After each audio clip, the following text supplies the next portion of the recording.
الحمد لله وكفى وسلام على عباده الذين اصطفى أما بعد فأعوذ بالله من الشيطان الرجيم بسم الله الرحمن الرحيم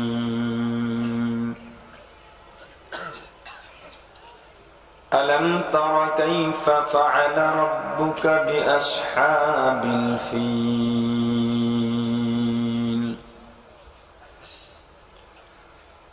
ألم يجعل كيدهم في تضليل وأرسل عليهم طيرا أبابيل ترميهم بحجارة من سجيل فجعلهم كعصف مأكول صدق الله العظيم সকলে একটু মহব্বতের সাথে জিকির করি লা ইলাহা ইল্লাল্লাহ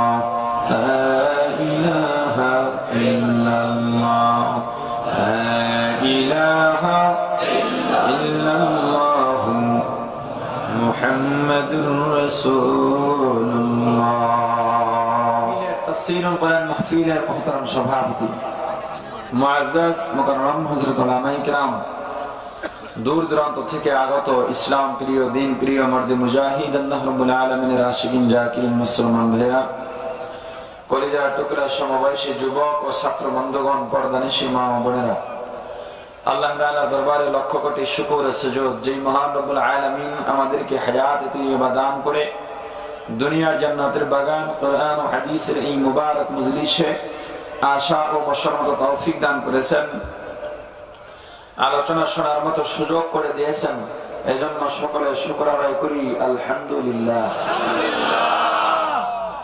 আলোচনার শুরুতে পবিত্র কালামুল্লাহ শরীফের 30 নম্বর পারার সূরাতুল ফিল আলাম তারা সূরা তেলাওয়াত করেছি সূরাতুল ফিলের আলোকে আপনাদের মাঝে আল্লাহ তাআলা যতক্ষণ তৌফিক দান করবেন ব্যাখ্যামূলক কিছু আলোচনা করার চেষ্টা করব ইনশাআল্লাহ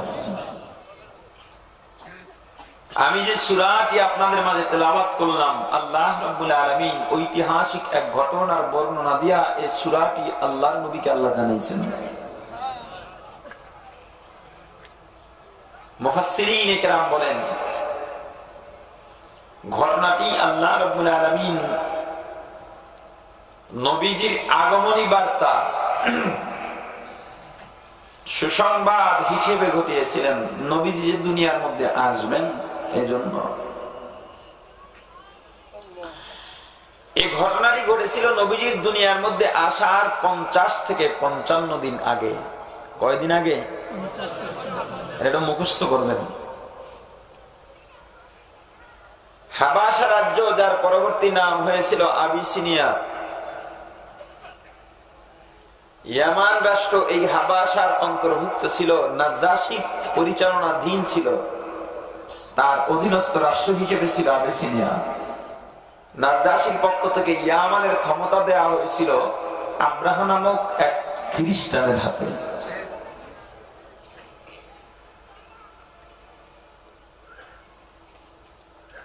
আম্বিয়া কিরাম আলাইহিস সালাতু ওয়াস সালামগণ নবুয়তি প্রাপ্তির পরে তাদের পক্ষ থেকে নবীদের মধ্য থেকে নবুয়তি প্রাপ্তির পরে যদি কোনো অলৌকিক ঘটনা ঘটে যায় সেটাকে বলে মুআজিজাত। কি বলে? এর জোরে বলেন না। আউলিয়ায়ে কেরাম থেকে যদি কোনো অলৌকিক ঘটনা ঘটে যায় সেটাকে বলে কারামাত। কি বলে? সাধারণ মানুষ আর আউলিয়ায়ে কেরাম এদের মধ্যে ব্যবধান আছে না? হক্কানি পীর মাশায়েখদের থেকে কোন অলৌকিক ঘটনা ঘটলে সেটাকে কি বলে? আর নবী আলাইহিস সালাতু ওয়াস সালাম গণে দুনিয়াতে আসার পূর্বে কোন ঘটনা যদি আগমনী বার্তায় আল্লাহ ঘটান সেটাকে বলে ইরহাসাত।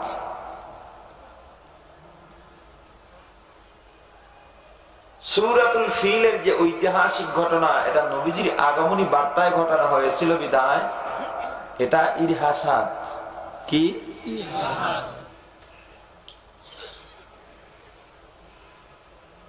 আব্রাহা ইয়ামানের ক্ষমতা পাইয়া লক্ষ্য করলো ইয়ামানের হাজার হাজার মুসলমানেরা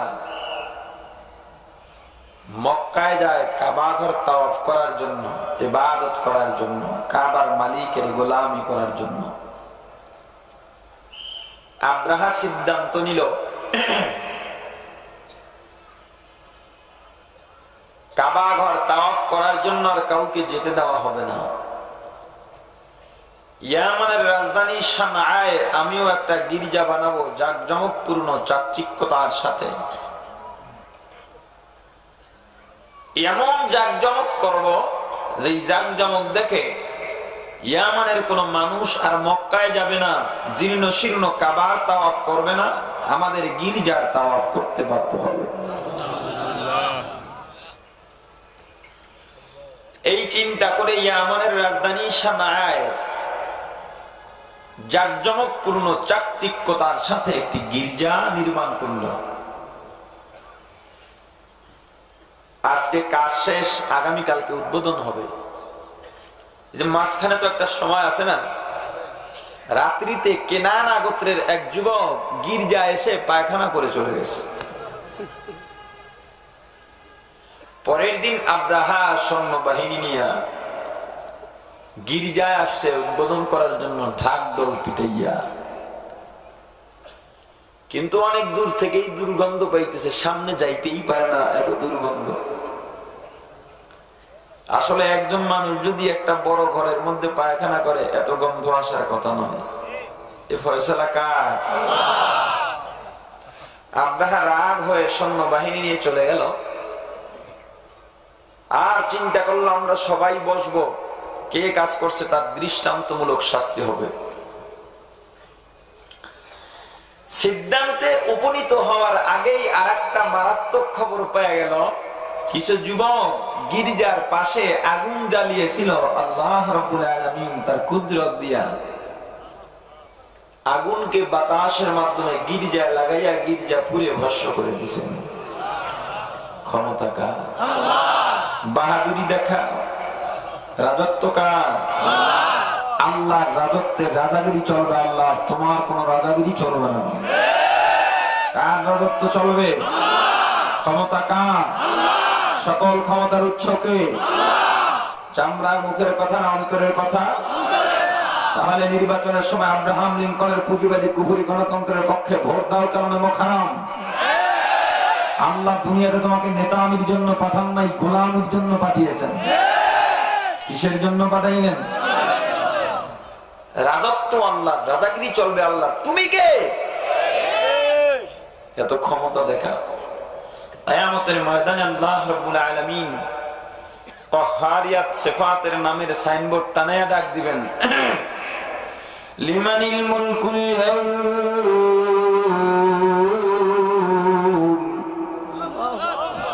লিল্লাহিল ওয়াহিদিল কাহ্হার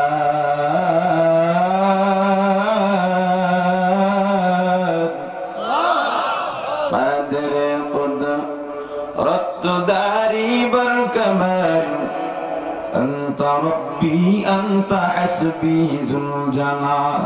ক্ষমতা কার?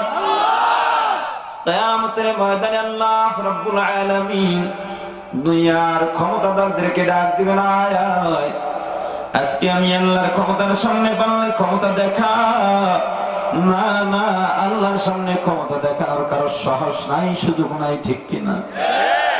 দুনিয়াতে আল্লাহ পাঠাইলেন আল্লাহর গোলামি করার জন্য, নেতামি করার জন্য নয়।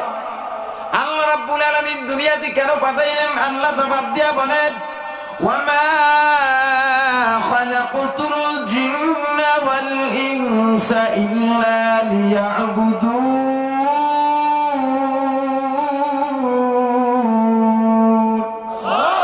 মা খালাকতুল জিন্না ওয়াল ইনসি বিখার জুজ ইবাদাত নিস্তে মাকসুদ আজ্জা।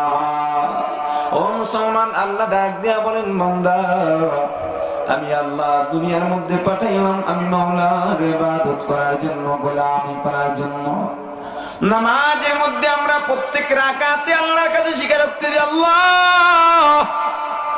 আমি তোমার গোলাম, তোমার গোলামি করি, তোমার ইবাদত করি, তোমার কাছে সাহায্য চাই। নামাজ থেকে বের হইয়া দুনিয়ার গোলামিতে লিপ্ত হয়ে যায়, ঠিক কিনা? ও মুসলমান, প্রত্যেক নামাজের প্রত্যেক রাকাতের মধ্যে সূরাতুল ফাতিহা আলহামদু সূরা পড়ি কিনা? আসতে কোন যে প্রত্যেক নামাজে সূরা ফাতিহা আছে না নাই? আর জোরে বলেন, আছে না নাই? জানাজার নামাজে আসেনি? একদল কয় আছে, আরেক দল কয় নাই।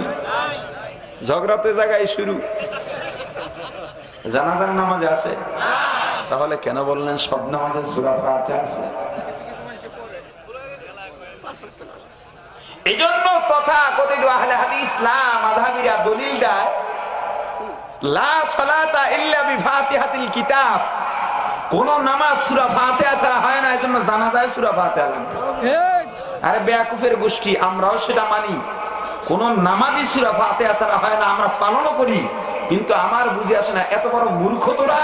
জানাজার নামাজ কোন নামাজ নয়, এটা দোয়া। জানাজার নামাজ কি? সব নামাজের অর্থ কি নামাজ নাকি? সব সালাতের অর্থ নামাজ নাকি?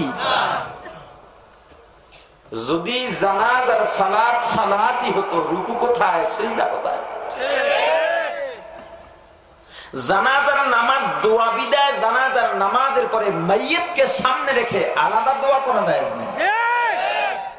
যদি নামাজই হইতো তাহলে দোয়া করাও জায়েজ থাকতো, কারণ ফরজ নামাজের পরে দোয়া জায়েজ নাই? জায়েজ আছে না, খালি ফরজ নামাজের পরে দোয়া করা মুস্তাহাব।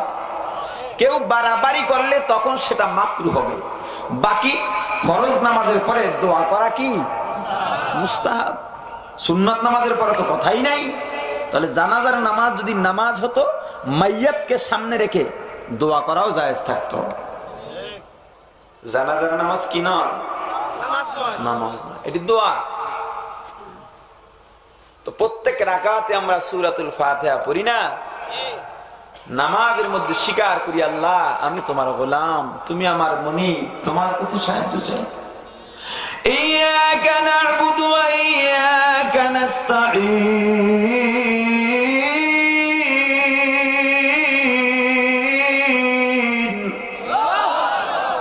আল্লাহ আমি তোমার গোলাম, তোমার সাহায্য চাই, তোমার ইবাদত করি। শপথ করে বলল, আমাদের গির্জা যেহেতু ভাঙা হয়েছে, আমিও মুসলমানদের কাবা ভেঙে চুরমার করে দিই। এ চিন্তা করে হাতির বাহিনী নিয়ে, সৈন্য বাহিনী নিয়ে কাবার দিকে রওনা হয়। আল্লাহ দেখেন কিনা? জোরে বলেন। তৎকালীন কাবা ঘরের মুতাওয়াল্লি বা তত্ত্বাবধায়ক ছিলেন নবীজির দাদা কুরাইশের চেয়ারম্যান আব্দুল মুত্তালিব। মক্কার লোকেরা নবীজির দাদার কাছে গিয়ে বললেন, এই কওমের চেয়ারম্যান, আব্রাহা কাবা ঘর ভাঙার জন্য যে আসতেছে খবর পাইছেন? বলে হ্যাঁ পাইছি। আমরা কি যুদ্ধের প্রস্তুতি নিব? কয় না, দরকার নাই, তোমরা মক্কা শহর খালি করে অমুক পাহাড়ের মধ্যে অবস্থান করো। কাবা ঘর আল্লাহর, বাইতুল্লাহ আল্লাহর ঘর, আল্লাহই ব্যবস্থা করবে। আল্লাহু আকবার। আব্রাহা বাহিনী রওনা হয়, সামনে যাকে পায় কতল করে। মক্কার শহরে ঢুকে দেখলো কোনো মানুষজন নাই, মক্কার কুরাইশরা যুদ্ধের কোনো প্রস্তুতি নিচ্ছে না।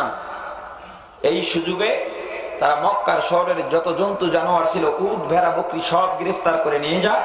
এর মধ্যে নবীজির দাদা আব্দুল মুত্তালিবের 200 উট ছিল। তারা একটা জায়গায় অবস্থান করলো, যুদ্ধের প্রস্তুতি যেহেতু নিতেছে না, এই লক্ষ্যে কি করা যায়, আপোষ মীমাংসা হবে কিনা, এজন্য আব্রাহা নবীজির দাদাকে খবর দিয়ে পাঠাইল। নবীজির দাদা কয়েকজন লোক নিয়ে আব্রাহার তাবুর মধ্যে রওনা হয়েছে। আব্রাহা ছিল বড় অহংকারী, কাউকে কোনোদিন সম্মান করত না। কিন্তু নবীজির দাদার চেহারার মধ্যে আল্লাহ রাব্বুল আলামিন এমন একটা রূপ দিয়েছিলেন, এমন একটা নূর দিয়েছেন, যে কোনো মানুষ দেখলে সম্মান করতে বাধ্য হতো। নবীজির দাদা যখনই ঢুকলেন, আব্রাহা চেয়ারটা ছেড়ে নবীজিকে সম্মানের সাথে নবীজির দাদাকে চেয়ারে বসাইয়া নবীজির দাদার সামনের মাটির মধ্যে হাঁটু গেড়ে আব্রাহা বসে গেছে। এই কওমের চেয়ারম্যান, কি করতে পারি আপনার জন্য বলে। নবীজির দাদা ডাক দিয়ে বললেন, কিছু করা লাগবে না, তুমি আমাদের জন্তু জানোয়ার গুলো যে গ্রেফতার করেছে এগুলো ছেড়ে দাও। আব্রাহা আশ্চর্যের সাথে বলল, আমি তো আশ্চর্য হলাম, আপনি আমার কাছে এ সমস্ত জন্তু জানোয়ার চাইলেন, কিন্তু আপনারা যেই কাবার তাওয়াফ করেন, ইবাদত করেন, যেই আল্লাহর ইবাদত করেন, সেই আল্লাহর ঘর আমরা ভাঙার জন্য আসছি, আপনি তো একবারও আমাদেরকে নিষেধ করলেন না। নবীজির দাদা ডাক দিয়া বললেন, উটের মালিক আমরা, এজন্য উট চাইছি, কাবার মালিক আল্লাহ, আল্লাহই বুঝবেন। আউলিয়া কারে ইকবা ইখতিয়ার, জাহেলারা কারে দুনিয়া ইখতিয়ার, মুমিনু বারাই দুনিয়া দোজখ আস্ত, কাফেরু বারাই দুনিয়া জান্নাত আস্ত, আশিকারা মিল্লাত মাযহাব জুদা আস্ত, আশিকারা মিল্লাত মাযহাব খুদা আস্ত, মিয়ানে আশিক মাশুক রামজিস্ত, কিরামান কাতিবিন রাহম খবর নিস। ও মুসলমান, আকাশেতে লক্ষ তারা, এক চাঁদের আলোরে হাজার মানুষ হইতে একজন আল্লাহ বলা ভালো। আল্লাহর ওলিদের ধ্যান ধারণা একটু আলাদাই হয়, ঠিক কিনা? সাধারণ মানুষের মধ্যে, আউলিয়া কেরামের মধ্যেও ব্যবধান আছে, তবে এমন কিছু বাংলার জমিনে ওলি আছে, শুধু বাংলা ওলি নয়, বিশ্ব ওলি। কি ওলি? হাক্কানি আল্লাহ ওয়ালার মধ্যে সাধারণ মানুষের মধ্যে বড় ব্যবধান আছে। ওই বিশ্ব ওলি সাধারণ মানুষের মধ্যেও ব্যবধান আছে, তবে ব্যবধানে ব্যবধানে একটু ব্যবধান আছে। ব্যবধানে ব্যবধানে কি আছে? খাঁটি আল্লাহ ওয়ালাদের সাথে সাধারণ মানুষের সাথে ব্যবধান। আল্লাহ ওয়ালারা তাহাজ্জুদ পড়ে, আমরা ঠিকভাবে তাহাজ্জুদ পড়ি না, অনেক সময় চেষ্টাও করি না। আল্লাহ ওয়ালারা মিথ্যা বলে না, আমরা মিথ্যাও বলি। আল্লাহ ওয়ালারা হারাম খায় না, আমরা হারামও খাই। আল্লাহ ওয়ালারা তাকবীরে উলাও কাজা করেন না, আমরা জামাতেরও গুরুত্ব দেই না। আল্লাহ ওয়ালারা খাস পর্দা করেন, আমরা খাস পর্দা করি না, ঠিক কিনা? এবার বিশ্ব ওলির সাথে সাধারণ মানুষের একটা ব্যবধান দেখো, তথাকথিত বিশ্ব ওলি। বিশ্ব ওলির মাথার মধ্যে চুলের জট, সাধারণ মানুষের মাথায় চুলের জট নাই। বিশ্ব ওলির গায়ের মধ্যে সালার চট, সাধারণ মানুষের গায়ে সালার চট নাই। বিশ্ব ওলির হাতের মধ্যে গাঞ্জার পট, সাধারণ মানুষের হাতে গাঞ্জার পট নাই। এ মুসলমান ইমানদার, আকাশে উড়িলে যদি হইতো বড় আউলিয়া, সবার উপর বড় আউলিয়া তো তা ময়নাটিয়া, পানিতে ভাসিলে যদি হইতো বড় পীর, সর্বাপেক্ষা বড় পীর কসব কবি। গর্ব সুরাত আদমি ইনসাবুদি, আহমদ আবু জাহল হাম পেশাবুদে। একরকম দেখলেই এক বলা যাবে না, ঠিক কিনা? আর বলেন, এ মুসলমান, নবী উটের মালিক আমরা, এজন্য উট চাইলাম। কাবার মালিক আল্লাহ, এটা আল্লাহই বুঝবেন, আল্লাহ রক্ষা করবেন। নবীজির দাদার উটগুলো ছেড়ে দেওয়া হয়। নবীজির দাদা কওমের চেয়ারম্যান আব্দুল মুত্তালিব সৈন্যবাহিনী নিয়ে চলে আসেন। মক্কার পাশে এক উঁচু পাহাড়ের মধ্যে তারা অবস্থান করেন। আব্রাহা রওনা হয় কাবা ঘর ভেঙে দেওয়ার জন্য। আল্লাহ দেখেন কিনা জোরে বলেন। যত বড় ষড়যন্ত্রকারী হও, সবচেয়ে বড় ষড়যন্ত্র নস্যাৎকারীর নাম কি? আব্রাহা রওনা হয়।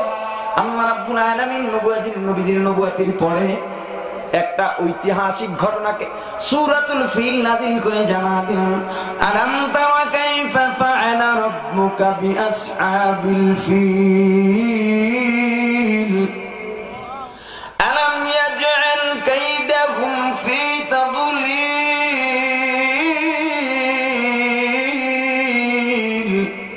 আল্লাহ সূরা নাযিল করে জানা দিলেন, ও পয়গম্বর, আলাম তারা, আপনি কি দেখেন নাই? নবী কি দেখছেন? কথা কয় না। তাহলে আল্লাহ কেন বললেন যে আপনি কি দেখেন নাই? ঘটনাটা তো নবীজি দুনিয়াতে আসার কয়দিন আগে, জোরে বলেন। তাহলে আল্লাহ কেন বললেন আপনি কি দেখেন নাই? এজন্য বোঝা গেল কোরআনের শব্দ দেখে কখনো ফতোয়া দেওয়া যাবে না। কোরআনের মূল দিক দুইটা। কয়টা? এক নম্বরে শব্দ, দুই নম্বরে অর্থ।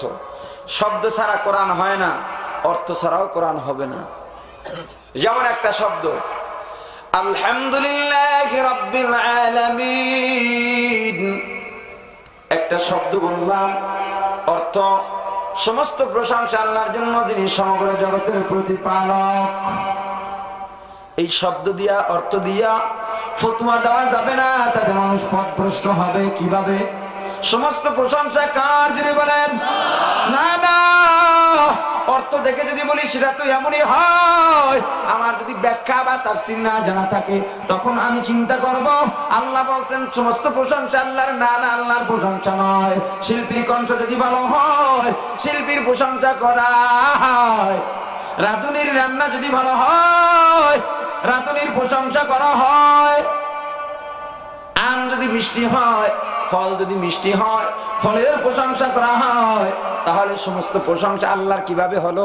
আল্লাহর কোরআনের এই আয়াতটা তাহলে মিথ্যা কি? আপনি যদি অর্থ দেখে বিচার করেন তাহলে তো এভাবেই বলতে হবে।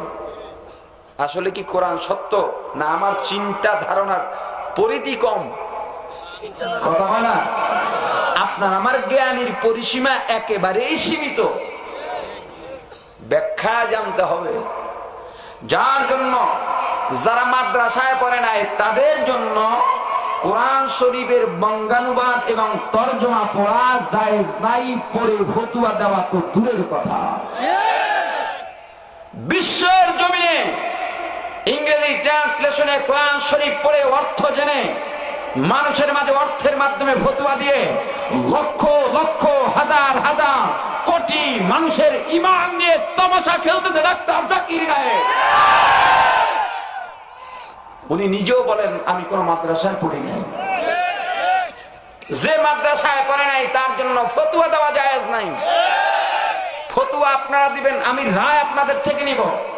একজন ইঞ্জিনিয়ার বেতন পায় 1 লক্ষ টাকা, সম্মান, জ্ঞান, মর্যাদা, টাকা কোনটাই কমতি নাই। আপনার এলাকার একজন ফার্মেসিওয়ালা ডাক্তার বেতন 10,000 টাকা, দাম কার বেশি? জোরে বলেন। ইঞ্জিনিয়ার হঠাৎ ফার্মেসির সামনে দাঁড়ায় গেল, এই বেটা ফার্মেসিওয়ালা, সব আমার বেতন 1 লাখ, তোর বেতন 10।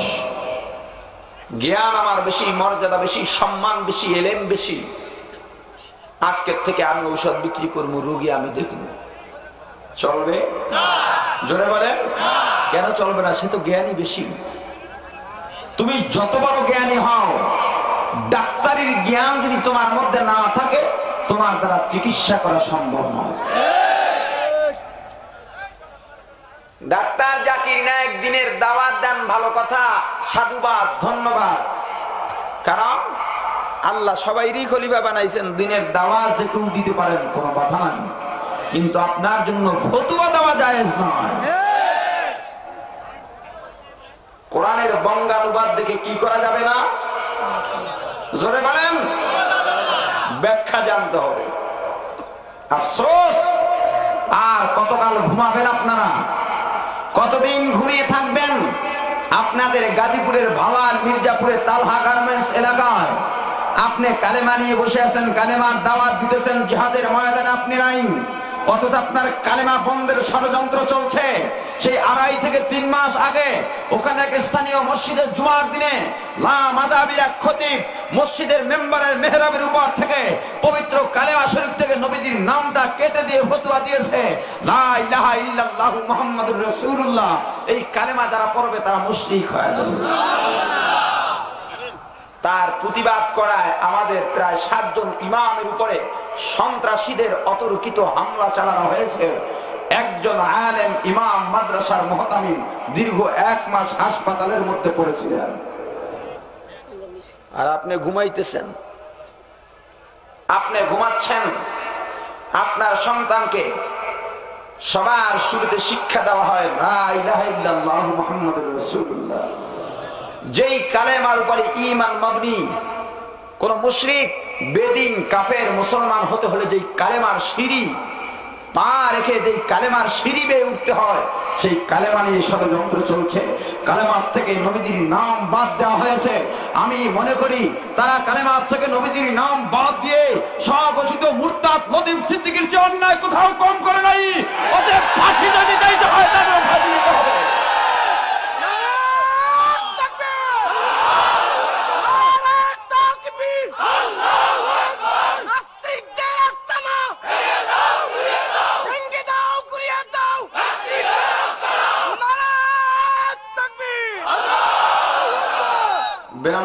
ভাগ মুসলমানের রাষ্ট্রেই বাংলার জমিন, আউলিয়ায়ে কেরামের পদধূলিতে ধন্য বাংলার জমিন, মসজিদের রাজধানী এই বাংলার জমিন, মাদ্রাসার ফ্যাক্টরিতে পরিণত হয়েছে বাংলার জমিন। সারা বাংলার জমিনের মুসলমানের জাগরণ তৈরি করতে হবে, প্রতিরোধ গড়ে তুলতে হবে, প্রতিবাদ করতে হবে, সারা বিশ্বের দরবারকে দেখিয়ে দিতে হবে এই বাংলার জমিন শাহপুরানের জমিন, শাহজালালের জমিন, সৈয়দ ইসহাক ফজলুল করিমের জমিন, উলামায়ে কেরামের জমিন।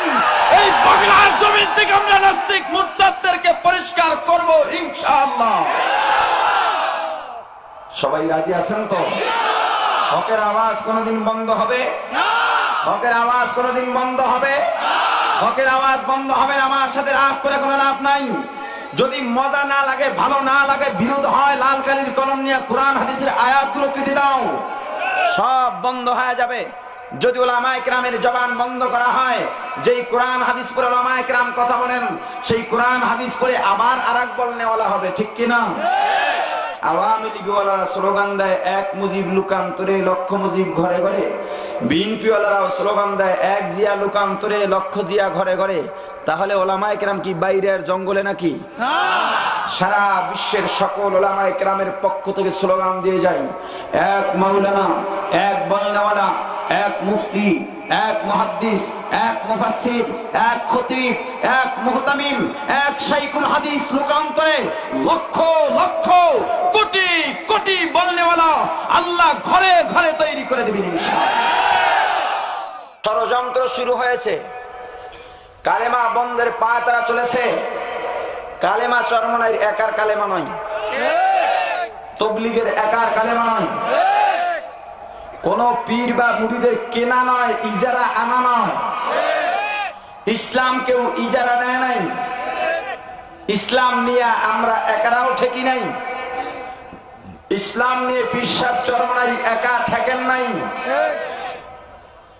ইসলাম প্রত্যেকটা মানুষকে সমানভাবে রক্ষার জন্য আন্দোলন করতে হবে, ঠিক কিনা জোরে বলেন? এই কালেমা আওয়ামী লীগের সমর্থকদের হৃদয়ের স্পন্দন, বিএনপির মধ্যে মুসলমানদের হৃদয়ের স্পন্দন। বাংলার শুধু 92% মুসলমান নয়, বিশ্বের 150 কোটি মুসলমানের হৃদয়ের স্পন্দন। সেই কালেমা বন্ধের পায়তারা শুরু হয়েছে আপনাদের গাজীপুর থেকে। এর প্রতিবাদ শুরু করতে হবে গাজীপুর থেকে ইনশাআল্লাহ। আলাম তারা, আপনি কি দেখেন নাই আমি হাতি বাহিনীর সাথে কি আচরণ করেছি? নবীজি কি দেখেছেন? তাহলে শব্দ দেখে কি করা যাবে না? বিচার করা যাবে না, ফতোয়া দেওয়া যাবে না। মুফাসসিরিনে কেরাম বলেন এই দেখা দিয়ে দেখা উদ্দেশ্য নয়, এটা দিয়ে জানা বা শোনা উদ্দেশ্য। জানা অথবা তাহলে ব্যাখ্যা কিসের জন্য প্রয়োজন হয়? কোরআনের মূল মর্ম বোঝার জন্য। সমস্ত প্রশংসা কার? অথচ আমরা দেখি দুনিয়ার মানুষের প্রশংসা হয়। তাহলে আল্লাহর কোরআনের সাথে বাস্তবতার সাথে মিল কোথায়? এই মিলটা খোঁজার জন্য, জানার জন্য তাফসীর, ব্যাখ্যা বা মূল তত্ত্ব লাগবে। শিল্পী যে গান গায়, কণ্ঠ কি নিজের থেকে নিজে পাইছে? অর্জন করছে না কেউ দান করছেন? কে দান করছেন? আমের মধ্যে যে মিষ্টতা, এটা নিজের থেকে আম অর্জন করছে না কেউ দান করেছেন? কে করছেন? তাহলে বস্তু বা মানুষের যতই প্রশংসা করি না কেন, মূলত এরা প্রশংসার দাবি নয়, যেহেতু এগুলোর দানকারী আল্লাহ, অতএব সমস্ত প্রশংসার মালিক কে? এজন্য ব্যাখ্যা জানতে হবে। আলাম তারা কাইফা ফাআলা রাব্বুকা বিআসহাবিল ফিল।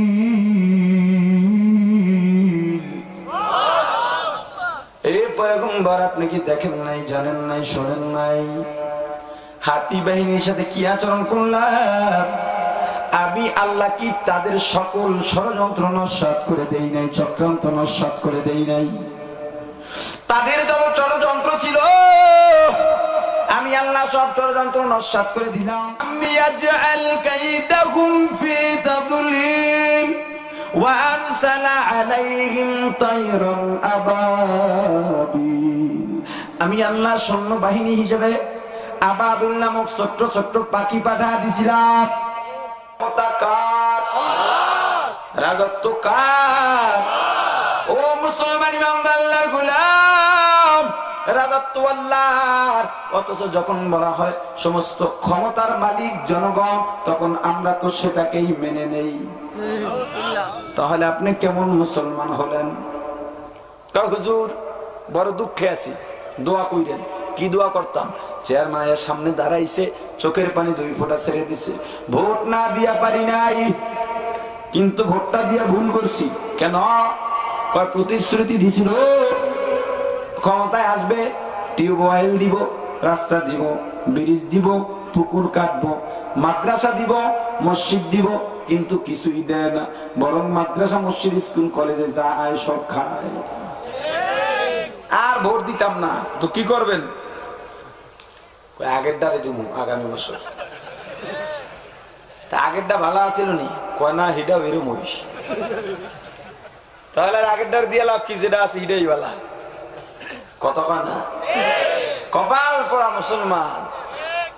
এ মুসলমানের কত ঘুমাবি? একজন টুপিওয়ালা আল্লাহওয়ালা চেয়ারম্যান বানাও। আল্লাহর কসম, আল্লাহর কসম, আল্লাহর কসম, অন্তত তোমার কাজ যদি সব না হয়, টুপিওয়ালা দিয়া একটা গরিবের হক নষ্ট হবে না। আবার অনেকে কয় হুজুররা ক্ষমতা দিয়া কি করবে? হুজুররা ক্ষমতায় না গেলে দেশের মধ্যে ইনসাফ প্রতিষ্ঠা করবে কারা? হ্যাঁ, ইনসাফ যদি পাইতে চাও হুজুরদের ক্ষমতা লাগবে। দুনিয়াদার ক্ষমতাদার দিয়া, যারা দুনিয়াদার তাদেরকে ক্ষমতায় বসাইয়া কোনদিন তুমি শান্তির আশা করতে পারো না। আবার বলে হুজুর আপনাদেরকে ভোট দিলে আপনারা তো ক্ষমতায় যান না। কি মনে করছো আমরা কি বোকা? না না, তোমার মতো যদি ওলামায়ে কেরাম ডাক্তারি লেখাপড়া করতো, তোমার মতো ডাক্তার হইতে পারতো। যদি ইঞ্জিনিয়ারিং লেখাপড়া করতো, ইঞ্জিনিয়ার হইতে পারতো। ও মুসলমান ইমানদার, ওলামায়ে কেরাম বোকা নয়, আমরাও জানি। আমরা যদি এখন হাত পাখা মার্কায় পিছাব চরমনাইকে একটা ভোট দেই, এত সকালেই ক্ষমতায় যাবে না, এটা আমরাও জানি। তবু কেন ভোট দেই জানো? ও মুসলমান ইমানদার ওয়ালাদ, যখন পয়গম্বর ইব্রাহিম আলাইহিস সালাতু ওয়াস সালামকে নমরুদ আগুনের মধ্যে ফেলায়, ক্ষুদ্র আকারের একটা প্রাণী ব্যাঙ যতদূর আগুনের কাছে আসতে পারে সেখানে এসে প্রসাব করে দেয়। নমরুদ তিরস্কারের ভাষায় ডাক দেয়া বলে, বোকা ব্যাগ, তোর মতো নির্বোধার মূর্খ হইতে পারে না। তোর সাধারণ প্রসাবে আমাদের আগুন নিভবে না, বরং আমার দুনিয়ার মধ্যে যত পানি আছে সব পানি জমা করেও যদি এই কুণ্ডলীর মধ্যে ঢালা হয় আমার আগুন নিভবে কিনা সন্দেহ। কারণ জানো আমার আগুনের তাপ কত? আগুনের কয়েক কিলোমিটার দূর দিয়া যদি পাখি আসমান দিয়া উড়ে যায়, পাখা পুড়ে পুড়ে জমিনে পড়ে মরে যায়। ব্যাং ডাক দিয়া বলে, নাফরমান, আমি তো বোকা নই, বরং বোকা তুই। আমি বোকা না, কারণ আমিও জানি আমার প্রসাবে আগুন নিভবে না। তবে আল্লাহ দেখুক আমি কার পক্ষে আছি। কিয়ামতের ময়দানে আল্লাহ যদি জিজ্ঞাসা করেন, বান্দা ইসলাম কায়েমের জন্য কি করছো? আল্লাহকে বলতে পারবো, আল্লাহ আমার হাতে ক্ষমতা ছিল না, টাকা পয়সা ছিল না, একটাই মাত্র অধিকার ছিল ভোট। আর আল্লাহ ভোটটা আমি ইসলাম কায়েমের জন্য তোমার পক্ষে দিছি। আল্লাহ যদি চায় এই একটা ভোটের উসিলায় আমাদেরকে জান্নাত দিয়ে দিতে পারে। সেই ক্ষমতা আল্লাহর আছে না নাই? আরো জোরে বলেন। এই মুসলমান চরমনাইয়ের বিরাজ করতে আসি নাই, চরমনাইয়ের থেকে বেতন পাই না। চরমনাইয়ের অন্ধ ভক্ত আমি নই। চরমনাই পিশাবদের সামনে মাথা নত করে বসে থাকে, এটা আমার দুর্বলতা নয়। কেন বা দুর্বলতা থাকবে? তারাও আলেম, আমিও আলেম, তাদেরও ভক্তবৃন্দ আছে, আমারও তো কিছু আছে। দুর্বলতার কোনো কারণ নাই, তবে কারণ একটা আছে কেন নত হয়ে থাকি। একমাত্র তারা হকের উপরে আছেন, হকের সামনে মাথা নত করে আছি। আর যতদিন হকের পক্ষে থাকবে তাদের জন্য আমি জীবন দিতেও প্রস্তুত আছি। আল্লাহর কসম, আল্লাহর কসম, আল্লাহর কসম, তারা যদি শরীয়ত বিরোধী কোনো কাজ ইচ্ছাকৃত করে থাকেন, এখন যেভাবে পক্ষে বলি সেদিন থেকে আমি তাদের সেভাবে উল্টা বলবো। ও মুসলমান ইমানদার, ক্ষমতা কার? সকল ক্ষমতার মালিক কে? আল্লাহ ডাক দিয়ে বলেন, পয়গম্বর আমি কি তাদের সকল ষড়যন্ত্র নস্যাৎ করি নাই?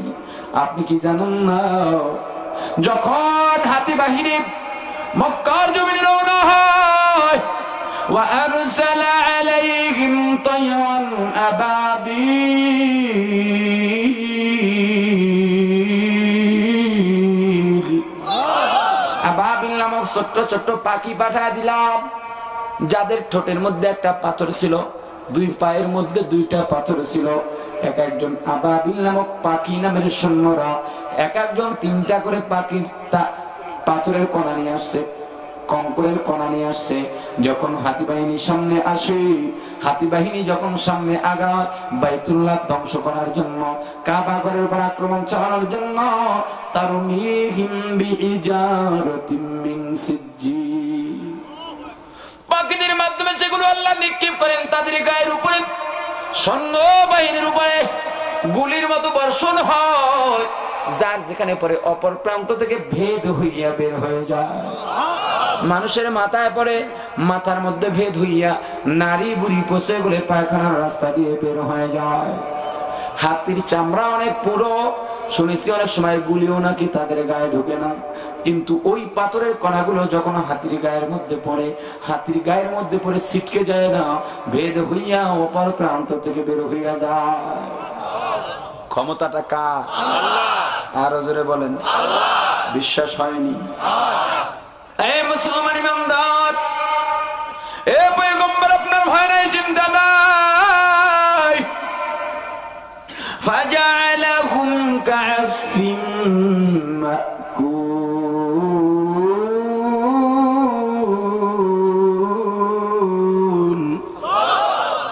হাতি বাহিনীকে সেরকম চিবানো ঘাসের ন্যায় তুলোধুলো করেছি। এই ক্ষমতা দেখাস না, ক্ষমতা দেখাস না, কয় টাকার মালিক হইছ? না না, বাহাদুরি করে কোনো লাভ হবে না। মুসলমান বাংলাদেশের ক্ষমতা দল মাথার মধ্যে টুপি আছে, মুখের মধ্যে দাঁড়িয়েছে, মন্দির উদ্বোধন করতে গিয়া মোনাজাত দিছে। ধর্ম ব্যবসায়ী কারে কও? তোমরাই তো বড় ধর্ম ব্যবসায়ী, ঠিক কিনা? নির্বাচনের আগে মাথার মধ্যে টুপি দেয়, নির্বাচনের আগে গায়ের মধ্যে জুব্বাও পরে, কি সুন্দর ওয়াজ করে। আমি বেশি বক্তৃতা দিব না, আপনারা ওলামায়ে কেরামের ওয়াজ শুনবেন। আমি আসছি দোয়া নিতে, আপনাদেরই সন্তান, আপনাদের খেদমত করব।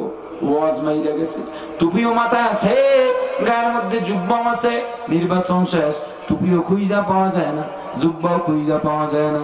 আবার ঈদের সময় পোস্টার লাগায় দেয় পবিত্র ঈদুল আজহা, ঈদুল ফিতর ও শারদীয় দুর্গা পূজার শুভেচ্ছা।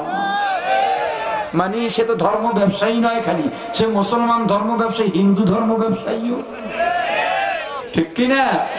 সবাইকে খুশি করার জন্য বলে, এ মুসলমান ইমানদার, ওলামায়ে কেরাম কথা বললেই বলা হয় ধর্ম ব্যবসা। না না, ও আল্লাহর গোলাম, পর্দা লাগবে কি লাগবে না? আল্লাহর আইন মানা লাগবে কি লাগবে না? বউ দেখাইবেন কারে? দুলাভাইরে না নিজে দেখবেন? চাচাতো ভাই, খালাতো ভাই, আপন ভাই, চাচা, মামা, খালু, যাবে কাউকে দেখেন? যদি রাগ করে, কোন আমল করলে আত্মীয় স্বজন বেজার হয় না, খাস পর্দা করতে গেলে মা বাবাও বেজার হয়। আফসোস, হিন্দুরা অভিযোগ দেয় মুসলমানদের কারণে আমরা পূজা ঠিকভাবে করতে পারি না। কিন্তু কোন হিন্দুকে কোনদিন দেখছেননি ঈদের দিনে মুসলমানদের বাড়িতে গিয়া ভিড় জমায়, মসজিদে গিয়া ভিড় জমায়? না না, বড় আফসোস লাগে, বাংলার জমিনে মসজিদের মধ্যে হিন্দুরা হামলা চালায় না, মুসলমানেরাই চালায়। মাদ্রাসা মসজিদের জায়গা জমি দখল করে মুসলমানেরা, হিন্দুরা করে না, ঠিক কিনা বলেন? মুসলমান মসজিদের মধ্যে নামাজ পড়ে, মসজিদের পাশ দিয়ে আরেকজন যায় মোমবাতি টানতে টানতে। এ বেকুব, তোমার কি জানা নাই তুমি যে গু খাইতেছো, এই গু টানের কারণে মসজিদের নামাজের বড় সমস্যা হয়। কথা কইলেই তো ভালো লাগে না। হুজুর এতদিন ভালাই ছিলেন, আপনারা এত ভালো জানি কোন জায়গায় হাত দেন, এত জায়গায় হাত দেন কেন? একটু চুপ থাকা কি যায় না? আমাকে একদিন বলে, হুজুর কিছু বললেন না, এখনো দাঁড়িয়ে রাখে নাই, নামাজ পড়ে না, কিছু বললেন না, একটু ছাড় দেন। আমি কই, মিয়া ইসলাম কি আমার বাপের নাকি আমি যে ছাড় দিই? হুজুর একটু ছাড় দেন, ওয়াজে গেলে হুজুর একটু ছাড় দেন, ছাড় দিয়ে দিয়া কম। আমি যে সূরা তেলাওয়াত করলাম, আগের সূরার সাথে এই সূরার একটা সম্পর্ক। আগের সূরার মধ্যে পরনিন্দা যদি করা হয়, চগলখুরি করা হয়, পরকালে আল্লাহ কি শাস্তি দিবেন তা জানায় দিলেন। আমার তেলাওয়াতকৃত আয়াতগুলোর মধ্যে, সূরার মধ্যে আল্লাহ জানায় দিলেন শুধু পরকাল নয়, ইহকালের মধ্যেও আল্লাহর বিধান লঙ্ঘনের শাস্তি আছে, পরকালে তো আছেই। এ মুসলমান, শিক্ষা গ্রহণ করো। আর কত ঘুমাইবারে? আল্লাহর বিধান লঙ্ঘন করা যাবে না, আল্লাহর আইন মানা লাগবে কি লাগবে না? নবী সাল্লাল্লাহু আলাইহি ওয়াসাল্লাম, الدنيا بالفضائل لا بالمسائل، أو كما قال النبي عليه الصلاة والسلام. وقال النبي صلى الله عليه وسلم: كن في الدنيا كأنك غريب أو عابر سبيل، أو كما قال النبي عليه الصلاة والسلام. الدنيا مزرعة الآخرة، हकीकत से तो दुनिया बेखबर है, दुनिया की नुमाइश पर नजर है। मम्मी गोयाम कि आज दुनिया जुदा बाश, बहर कारे के बाशी बा खुदा बाश। सिस्त दुनिया आज खुदा गाफिल बुदन, नए कमाशों पर हो फर्जिंदसान। दुनिया में हो दुनिया का तलबगार नहीं हो, दुनिया में हो दुनिया का तलबगार नहीं हो, दुनिया में हो दुनिया का तलबगार नहीं हो। बाजार से गुजर हो खरीदार नहीं हो, बाजार से गुजर हो खरीदार नहीं हो। जागाजी लगन के दुनिया नहीं है, ये इबरत की जाग तमाशा नहीं है, ये इबरत की जाग तमाशा नहीं है। भाबिया करियो कास, करिया भाबियो ना, দুনিয়া রং তামাশার জায়গা নয়। এত বুঝানোর পর মানুষ বুঝলি না, বুঝবি কবে? মরণের পরে কোনো কাজ হবে না।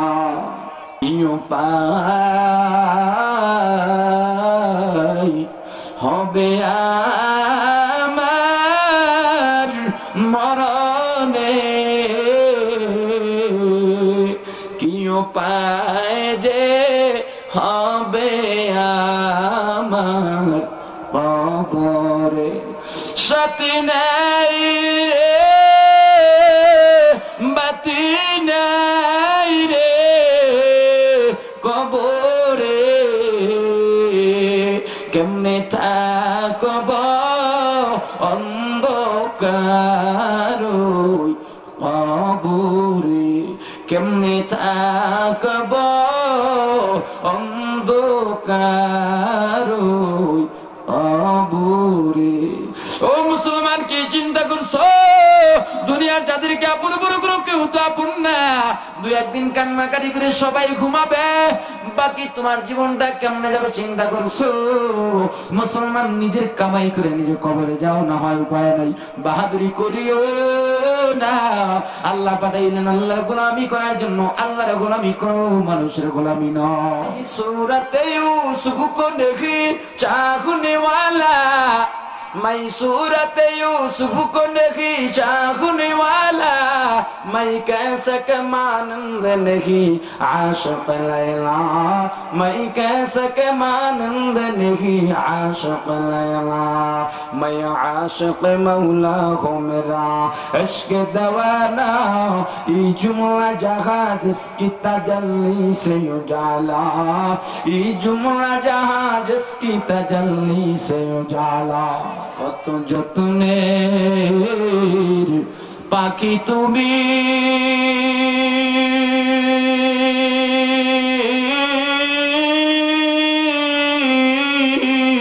কাজল বারান্টিয়া,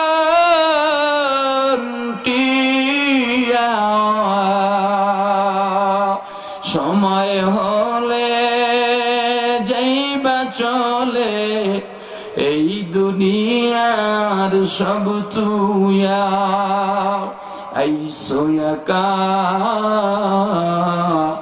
যাইবা একা,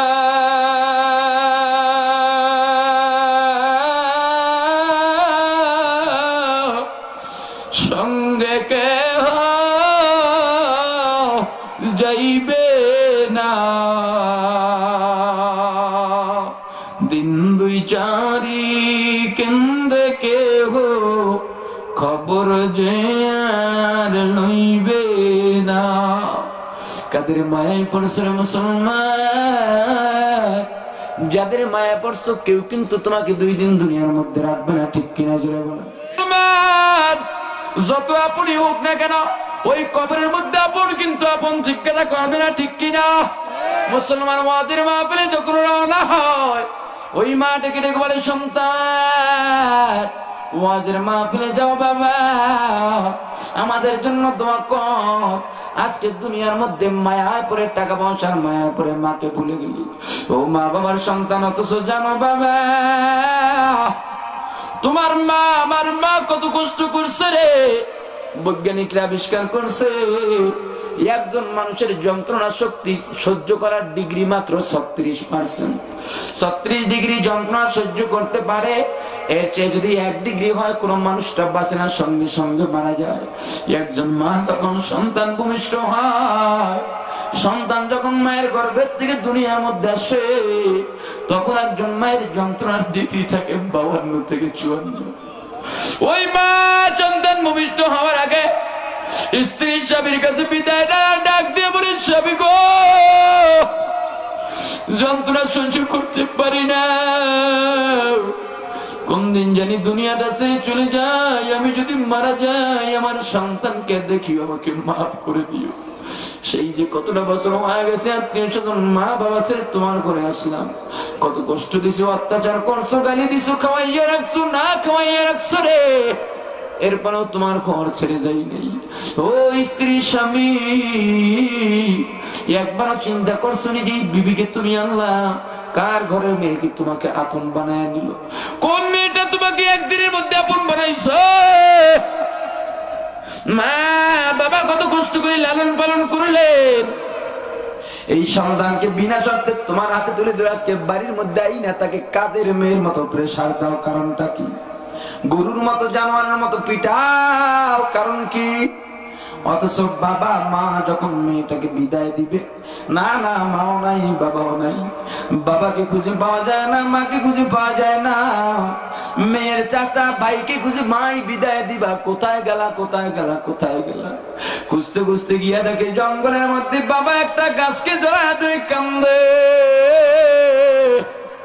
ভাই টাম মারছে ছুড়াইতে পারে না, ভাই তোমার মেয়েকে বিদায় দাও।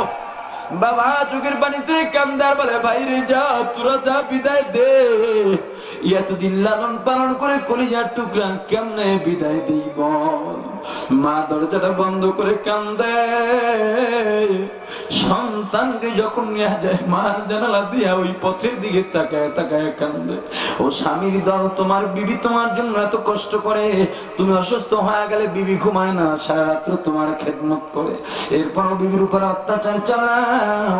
তোমার মতো জালিম অত্যাচারী আর দুনিয়ার মধ্যে হইতে পারে না। ওই মা কত কষ্ট করলো, এরপরেও মা অধিকাংশ মা বেঁচে যাক। বৈজ্ঞানিকরা বলে বড় আশ্চর্য, বড় আশ্চর্য, এই মা তো বাঁচার কথা নয়, আল্লাহ কুদরত দিয়া বাঁচায় রাখেন সন্তানকে লালন পালন করানোর জন্য। ওই মা ডাক দেয়া বলে, বাবা গো, ওয়াজের মাহফিলে গেছো, আমাদের জন্য দোয়া কর, এতটা নিষ্ঠুর হইস না। ওই বাবা ডেকে ডেকে বলে, সন্তান গো, ওয়াজের মাহফিলে গেছো, বাবা দোয়া কর, বাবা দোয়া কর, নিষ্ঠুর হইস না রে বাবা, দোয়া কর, বড় কষ্টের মধ্যে আছি।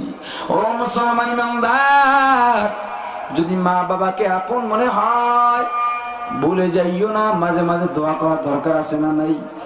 মাঝে মাঝে না সব সময়, আর হুজুর বলেন মাঝে মাঝে না সব সময়।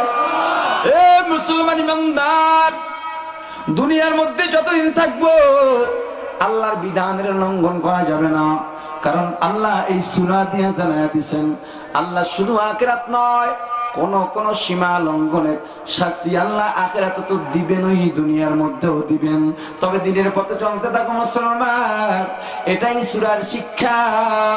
দিনের পথে চলতে থাকো, যত বাধা আসবে সব আল্লাহ রুখে দিবে। ربنا ظلمنا أنفسنا وإن لم تغفر لنا وترحمنا لنكونن من الخاسرين. ربنا آتنا في الدنيا حسنة وفي الآخرة حسنة وقنا عذاب النار. دعا كستم بدرگاہ الہی، حیات و دولت و علم و درازی। আল্লাহ গভীর রজনী পর্যন্ত কোরআন হাদিসের আলোচনা হইল, আল্লাহ ভুল ত্রুটি ক্ষমা করে আলোচনার উপরে বক্তা শ্রোতা প্রত্যেককে নির্বিধান ভাবে আমল করার তৌফিক দিয়ে দাও। আল্লাহ মাহফিলের আয়োজন যারা করলো, দান সদকা করলো, সাহায্য সহযোগিতা সহানুভূতি দেখাইল, আল্লাহ আজকে যারা মাদ্রাসার স্থায়ী সদস্য হয়ে গেল, তৌফিক অনুযায়ী যে যে অঙ্ক বলল, আল্লাহ প্রত্যেকের দানকে কবুল করে নাও। আল্লাহ যারা সহানুভূতি দেখাইল, বুদ্ধি মেধা পরিশ্রম দিয়া মাদ্রাসা মাহফিলকে সার্থক করলো, যারা উপস্থিত হয়ে মাহফিলের সৌন্দর্যতা বাড়াইল, যারা শুরু থেকে পর্যন্ত বয়ান করে দিক নির্দেশনা দিল, আল্লাহ প্রত্যেককে তুমি মাফ করে দাও, কবুল করে নাও। আল্লাহ মাদ্রাসা যেখানে যা দরকার গায়বী মদদ দিয়ে পূরণ করে দাও। আল্লাহ মাদ্রাসার সাথে যারা জড়িত আছে সবাইকে তুমি মাফ করে দাও। মাদ্রাসার যেখানে যা দরকার গায়বী মদদ দিয়ে পূরণ করে দাও।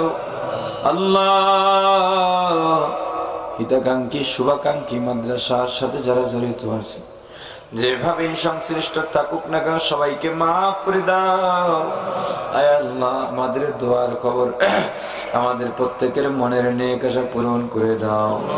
প্রত্যেকের ঘর থেকে কোরআনের আওয়াজ বাহির করে দাও। প্রত্যেকের ঘরের নারী পুরুষকে নামাজি পর্দাশীল বানায় দাও। চুরি ডাকাতির থেকে হেফাজত করো, জালিমের জুলুম, হিংসরে হিংসা, মৃত্যুকের মিথ্যা, অহংকারীর অহংকার, মুনাফিকের নিফাকির থেকে হেফাজত করো। যারা মিথ্যা মামলা শিকার, মিথ্যা মামলার থেকে মুক্তি দাও। আয় আল্লাহ, জালিমের জুলুম থেকে হেফাজত করো। আল্লাহ, যারা অভাবে স্বভাব দূর করে দাও, ঋণগ্রস্তের ঋণ পরিশোধ করার তৌফিক দিয়ে দাও। আয় আল্লাহ রাব্বুল আলামিন, যারা অসুস্থ আছে অনেকে দোয়া চাইছে, মাবুদ গো অসুস্থকে পুরো সুস্থতা দিয়া দাও। আয় আল্লাহ, হাঁটা চলায়, চলাফেরায়, মোবাইলে দেখা সাক্ষাতে অনেকে দোয়া চায়। আমি তো বড় গুনাহগার, আমার তো বলার মতো জবান নাই। আল্লাহ, আমি কিভাবে বলবো? মাবুদ গো, এতগুলা মানুষ হাত উঠাইলাম, যার হাত দুখানা তোমার কাছে পছন্দ তাকে উসিলা করিয়া যারা দোয়া চাইছে, আমরা যারা আছি সবাইকে মাফ করে দাও। আয় আল্লাহ, অনেকে প্রবাসী আছে, প্রবাসী ভাইদেরকেও বিপদ মুক্ত রাখো, কবুল করে নাও। আল্লাহ, অনেক দাতা, অনেক মাদ্রাসার হিতাকাঙ্ক্ষী দোয়া চাইছে, সবাইকে তুমি মাফ করে দাও। আজকের মাহফিলে যারা অগ্রণী ভূমিকা পালন করছে, মাওলা সবাইকে মাফ করে দাও। আল্লাহ, চাকরিজীবী ভাই, দোকানদার ভাই, ব্যবসায়ী ভাই, কর্মজীবী, জেলে ভাই, মজদুর ভাই, কৃষক, শ্রমিক, যে যেই সেক্টরে কাজ করে প্রত্যেকের কাজের মধ্যে বরকত দিয়ে দাও। আল্লাহ, হালাল রুজি কামাই করার তৌফিক দিয়ে দাও। আমাদের দোয়ার খবর আজকে তাজদারে মদিনা নবী আকরাম সাল্লাল্লাহু আলাইহি ওয়াসাল্লামের রওজা মুবারকে পৌঁছে বাবা আদম থেকে আজ পর্যন্ত যত মুমিন মুমিনাত, মুসলিম মুসলিমাত অন্ধকার কবরে চলে গেল, প্রত্যেকের রূহের উপরে সওয়াব পৌঁছে দাও। হে আল্লাহ, বিশেষ করে হাত উঠাইলাম যার মা নাই, বাবা নাই, প্রত্যেকের মা বাবার কবর গুলো জান্নাতের বাগান বানে। আল্লাহ, যার মা নাই, বাবা নাই, অন্তরে বড় ব্যথা রে আল্লাহ, ইলিশ মাছ দিয়া খানা খাইতে বসছে, গোস্ত দিয়া খানা খাইতে বসছে,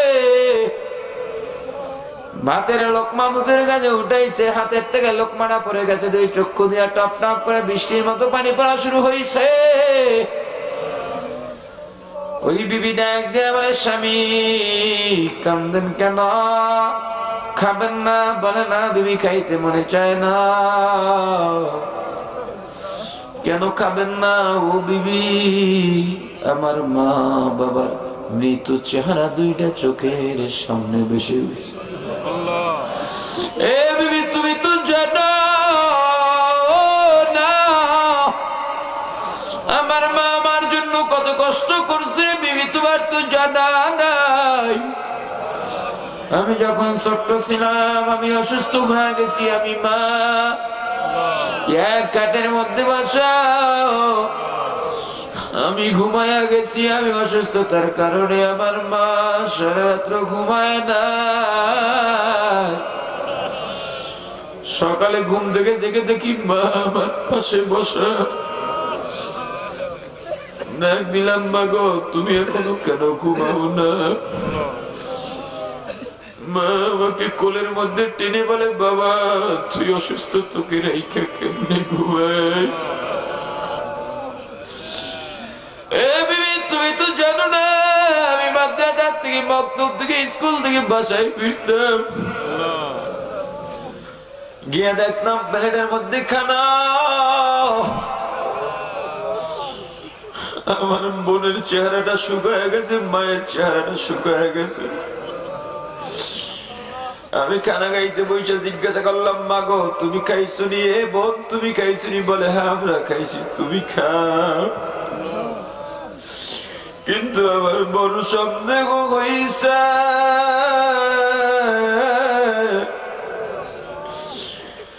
আরে মাকে জিজ্ঞাসা করার পর মার সহ্য করতে পারে না, চোখের আড়াল করে চলে গেছে, শারীরিক খুঁটির আড়ালে চোখের পানি ফেলাইয়া সেখান থেকে চলে গেছে।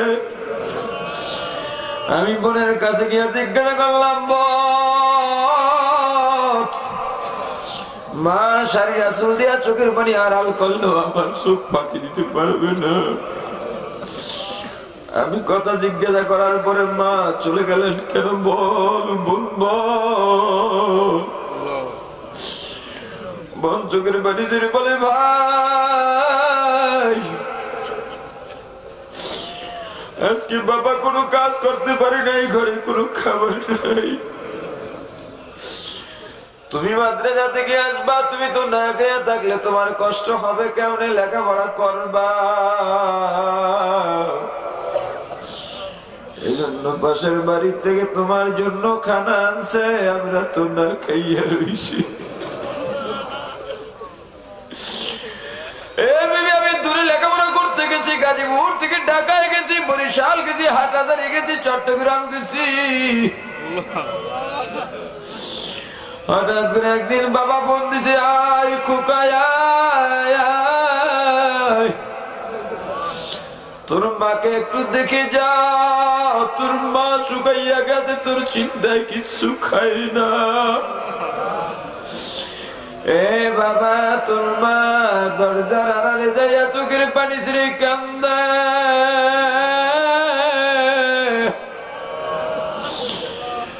আরে তোর মা দরজায় গিয়া তোর পথের দিকে তাকাইয়া তোর অপেক্ষায় থাকে বাবা।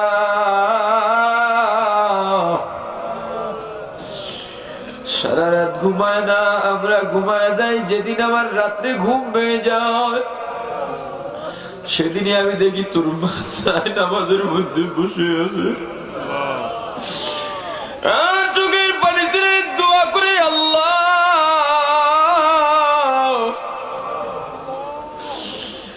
আমার কলেজের টুকরের সন্তান দূরে লেখাপড়া করে চাকরি করে, ব্যবসা করে রে আল্লাহ, আমার সন্তানকে কষ্ট দিও না। যদি দিতে চাও সন্তানের যন্ত্রণা স্বভাবে মাকে দাও, তবু আমার সন্তানকে তুমি সুস্থ রাখো রে আল্লাহ। আমি সহ্য করতে পারি না রে বাবা, রমজানের ঈদেও বাড়িতে আসো নাই, কুরবানির ঈদেও বাড়িতে আসো নাই। এ বাবা, ঈদের দিনগুলোতে আমি সবার মুখের মধ্যে আজ দেখছি, কিন্তু তোর মায়ের চোখে দেখছি পানি। ঈদের দিনে সবাই আনন্দে হই হুল্লার করে, আমি হঠাৎ তাকায় দেখি তোর মাকে কোথাও দেখা যায় না। ঘরের মধ্যে তালাশ করে দেখি একটা দরজা ভিতর দিকে লাগানো, ওই রুমের মধ্যে তোর মায়ের কান্নার আওয়াজ।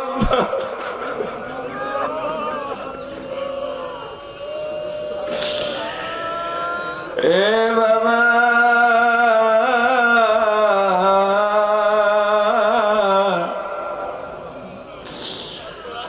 দরজাটা খুলে ভিতরে ঢুকে দেখি তোর মা জানালা দিয়ে তোর পথের দিকে তাকাইয়া তাকাইয়া কান্দে। আমি জিজ্ঞাসা করলাম, বিবি তুমি দরজা বন্ধ করে কেন কান্দ? আনন্দের দিনে এত মানুষ, তুমি কেন দরজা বন্ধ করে কান্দ?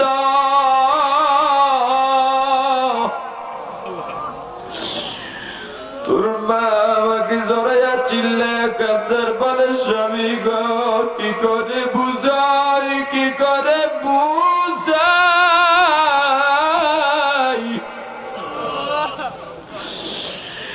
আজেবাজে মানুষজনের তো অভাব নাই, কিন্তু আমার কলিজার টুকরা খোকা নাই গো স্বামী রে।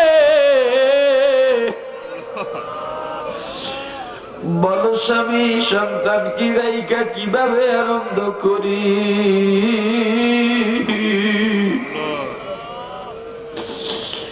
এ মায়ের সন্তান, ওই মায়ের জন্য কি দরদ লাগে না? মা কিন্তু কবর থেকে তোমার দিকে তাকাইয়া রইছে। আমার বাবা আমার জন্য কত কষ্ট করছে, তোমার তো জানা নাই। আরে বিবি, আমাকে বাবা সকালে মক্তবে নিয়ে যাইতেন, মাদ্রাসায় নিয়ে যাইতেন। বাবার কাঁধের মধ্যে দেখছিলাম জল, পেটের মধ্যে মাঝে মাঝে গামছা দিয়া বান্ধা। বাবাকে মাঝে মাঝে জিজ্ঞাসা করতাম, বাবা তুমি এগুলো নিয়ে কোথায় যাও? পেটের মধ্যে কেন গামছা দিয়ে বাঁধছো? আরে বাবা কোনো জবাব দিতেন না, মাঝে মাঝে চোখের পানি ছেড়ে কাঁদতে। একদিন মায়ের কাছে জিজ্ঞাসা করে জানতে পারি, ও মা, বাবাকে জিজ্ঞাসা করলে বাবা জবাব দেয় না, বরং চোখের পানি ছেড়ে কেন কাঁদে? আমার বাবাকে কোলের মধ্যে জড়াইয়া মাও কান্না ধরে রাখতে পারলেন না। আমার মা ডাক দেয়, আমারে বাবা গো, তোমাকে যে আমরা মানুষ বানাবো কিভাবে? আমরা তো গরিব।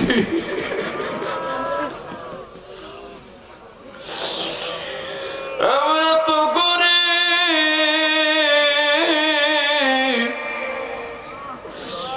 তোর বাবা মানুষের বাড়ি কাজ করে রিক্সা চালাই, ঠেলা চালায়। ঠিকভাবে তো আমরা খাইতে পারি না, তোকে ঠিকভাবে খাওয়াইতে যাইয়া, খরচ দিতে যাইয়া মাঝে মাঝে না খাইয়া থাকতে হয়। তোর বাবা যেদিন পেটে ক্ষুধা থাকে সেদিন গামছা বাঁধে।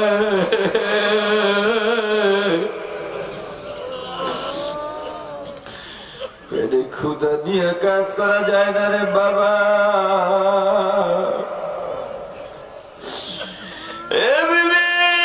বাবা সারাদিন রাত পেটে গামছা বেঁধে ক্ষুধার যন্ত্রণা নিয়ে কাজ করছে। গভীর রাত্রে বাড়িতে ফিরছে, আমি ডাক দিদি, বাবা চকলেট আনছুনি, মজা আনছুনি বাবা।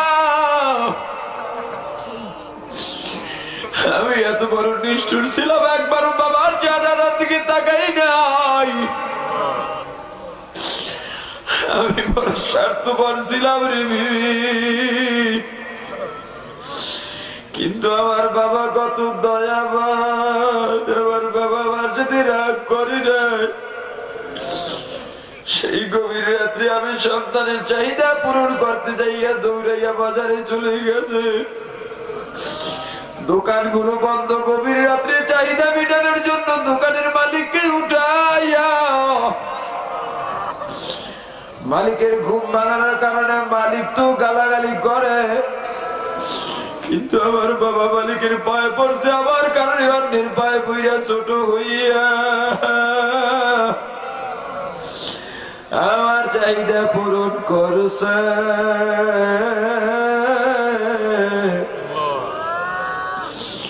ও বিবি বলো, গত বছর আমার বাবা ছিল, মা ছিল, 2 বছর 5 বছর আগেও তারা ছিলেন, আজকে নাই। তাদের চেহারা দুইটা আমার চোখের সামনে ভেসে উঠছে। এত বড় ডেমোক্রেট কেমনে হয় বল? ওই মা বাবার মাথার গাম পায়ে ফেলানো, রক্ত পানি করে কামাই দিয়ে বিল্ডিং উঠাইয়া ঘুমাই। বৃষ্টির দিনে এই বিল্ডিং এর ছাদের পানি, ঘরের চালের পানি গড়াইয়া গড়াইয়া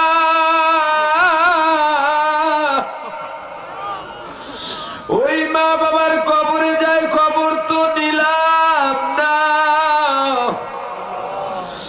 আজকে জিদের রাত্র কত ল্যাপ তুজুক জাজিম কম্বল দিয়ে আরামের ঘুমাই। আর আমার মা দুপুরে কি পাঁচখানা সাদা কাপড়ের প্যাকেট বানাইয়া, আমার বাবাকে 3খানা পাতলা সাদা কাপড়ের প্যাকেট বানাইয়া এমন জায়গায় রাখছি বিবি, একটা বিছানাও নাই। এ বিবি কাইতে মনে চায় না, তোমারও তো মা নাই, বাবা নাই।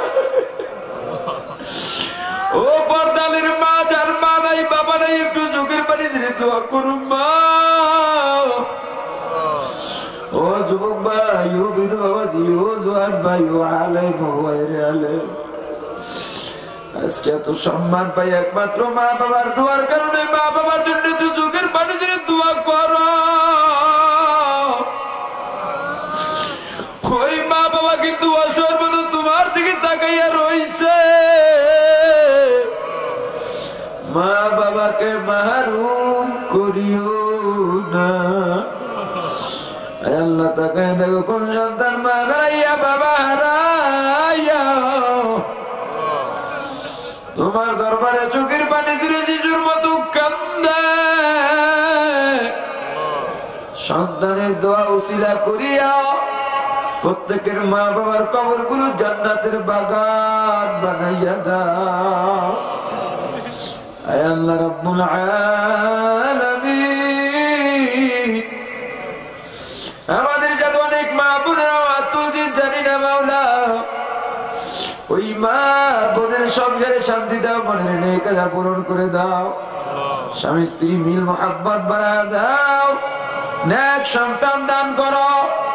আমাদের আত্মীয় স্বজন, দাদা দাদি, নানা নানি, শ্বশুর শাশুড়ি, ভাই বন্ধু, পাড়া প্রতিবেশী, মুতাল্লিকিন, মুহিব্বিন, উস্তাদ শাগরিদ, পীর মুরিদ, স্বামী স্ত্রী যারা অন্ধকার কবরে চলে গেল প্রত্যেকের রুহের উপরে সোয়াব পৌঁছাইয়া দাও। আমরা যারা বেঁচে আছি নেখায়াত দারাজ করো, ঈমানকে মজবুত করে দাও, নির্ভেজাল নেক আমল বেশি বেশি করার তৌফিক দিয়ে দাও। আল্লাহ 16 জানুয়ারি আমাদের মারকাজুত তাকওয়ার মাহফিলকে তুমি কবুল করো। আল্লাহ আমি বড় গুনাহগার,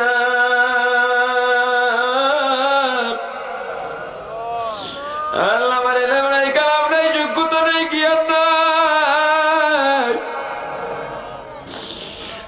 আল্লাহ তুমি তো জানো কোন নিয়ত নিয়ে তোমার এই দিনের প্রতিষ্ঠান কায়েম করলাম। তুমি তো জানো আমি কতটা কষ্ট করতেছি মাওলা। আল্লাহ দুনিয়ার মানুষ মাদ্রাসা এখন ভালোবাসতে চায় না, যার জন্য আমি মানুষের দুয়ারে যাই না, তোমার অপেক্ষায় আছি।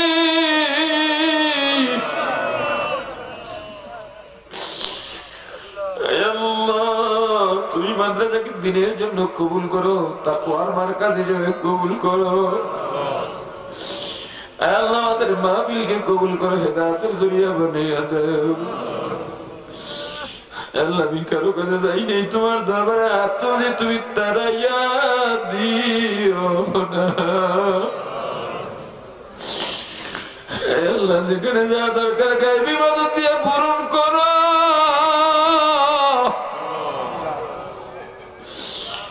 আল্লাহ যাদেরকে দাওয়াত দিলাম তোমার বড় বড় ওলামায়ে কেরাম, তোমার আউলিয়ায়ে কেরাম, তোমার বন্ধুগণ আসবেন। আল্লাহ অনেক দূর দূরান্ত থেকে তোমার পাগলেরা আসবে। মাওলা আসে আমার পরে তুমি সহি সালামতে রাখিও। আল্লাহ আজকের মাহফিলকে কবুল করো, কিয়ামত পর্যন্ত কবুল করো। আল্লাহ আগামী 24, 25, 26 ফেব্রুয়ারি চরমনের ফাল্গুনের মাহফিলকে কবুল করো। 9, 10, 11, 16, 17, 18 ইজতেমা কবুল করো রে আল্লাহ। আমাদেরকে কাটি মুসলমান না বানাইয়া অন্ধকার কবরে ডাক দিও না। রব্বিরহামহুমা কামা রব্বায়ানি সগীরা, রব্বিরহামহুমা কামা রব্বায়ানি সগীরা। সুবহান রাব্বিকা রাব্বিল ইজ্জাতি আম্মা ইয়াসিফুন ওয়া সালামুন আলাল মুরসালিন والحمد لله رب العالمين।